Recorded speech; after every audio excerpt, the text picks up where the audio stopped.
Good afternoon, everyone.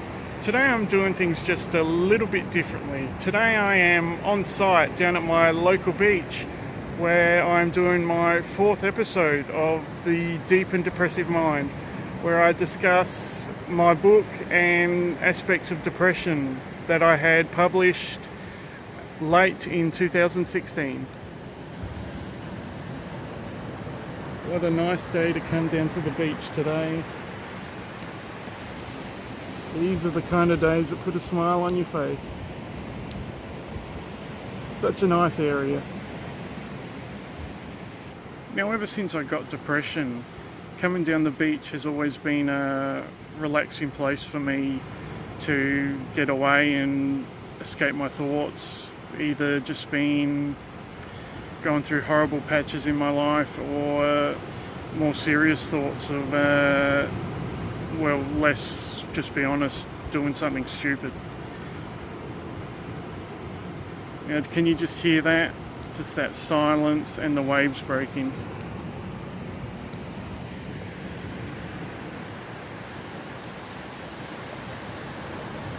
It does really just calm you. Now, getting down to the beach had always been a big release for my depression. When you have views like this nice day, just that sound of the crashing waves really does help you calm down. Even though a couple of minutes ago I saw a goddamn rat come from out of those rocks down there and start scurrying down towards the water.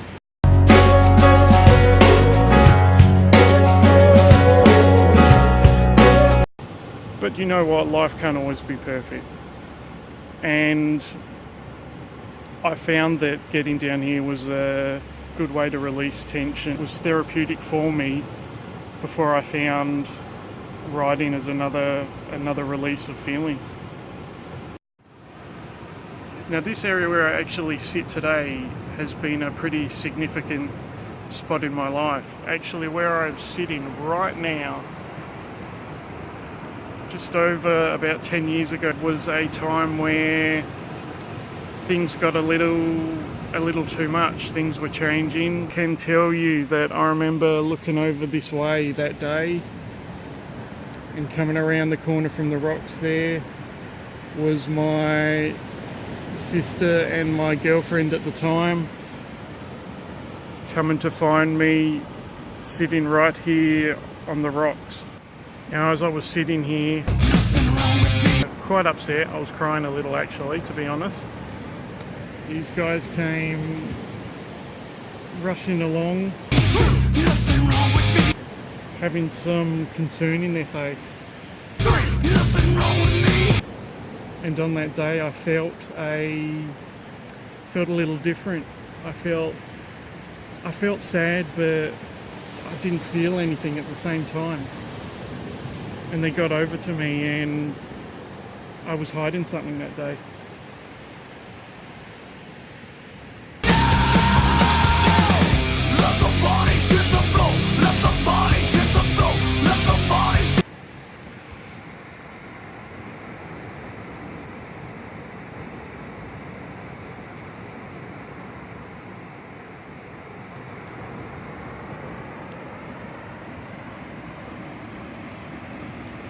This had been released inside. I've been battling this monster as recent as a couple of days ago.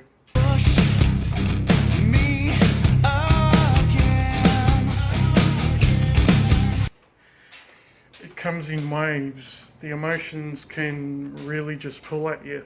I find it very therapeutic to work on my writing and my YouTube channel. Let's try and shake this feeling free, and let's get on with the episode. Oh, there we go. Okay, let's read another excerpt from the Deep and Depressive Mind. I was getting worn down emotionally as the weeks went on. I hadn't had a job before, so when it came time to resign, I was stressing. I had to go up to the company that gave me a shot, gave me an opportunity, and hand in my resignation. There were reasons why I just didn't go for the straight up transfer. Tanya's dad kind of saw this move as a trade deal. Well, to be honest, I saw it as a trade deal as well. I said after I was losing the argument, if you get me another full-time job, I'll move up to Queensland with you guys for a while. Tanya and I were looking at each other during the dinner sitting. It was time to make our announcement. Now in my head, I was going to throw Tanya under the bus and tell everyone this decision was hers and her family's. Something inside me though went off. I had to own part of this as my idea, and I felt a tiny part of me needed to go on this adventure. I knew as well that I needed to leave with Tanya on the right note and do things the right way. After all, Tanya's family was looking out for my best interests up in Toowoomba. Mum and Dad sat there stunned as I told them what our plans were. It was rather short notice because we were leaving in 2 weeks. Their eyes were watering and they just sat there quiet. I felt so bad for them. That afternoon things were going great for their son. I was making my way up the corporate ladder. We lived in a nice house and were in a happy relationship. All of a sudden, 12 hours later, that relationship was moving thousands of kilometres away and going to a new job. It can never be good when the phone call starts. Now don't get mad. Let's see if this conversation changes that opinion. Hi, Nick. Now don't get mad, okay? Okay, Princess, what is going on? When we move back to Queensland, you will not have a job. What did you just say? You don't have a job when we move back. I am so sorry. This day was my trigger. My mind had let the depression in. Depression was part of my life now, even though I didn't quite realise what was happening to me at this moment. Now guys, I wouldn't usually end a chapter, end a read on the end of a chapter, because with my writing style I do kind of like to let a cliffhanger of sorts get you ready, get you wanting to know more about what was going to happen.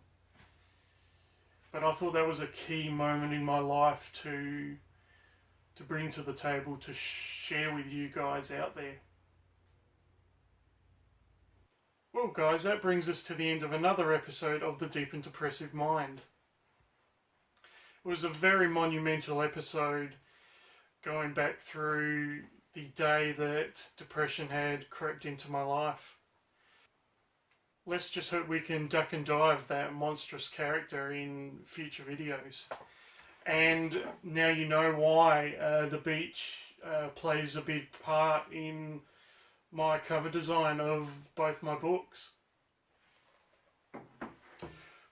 Please like and subscribe to Nick Haynes World and help a guy out by picking up my book. Okay guys, catch you again soon. Bye.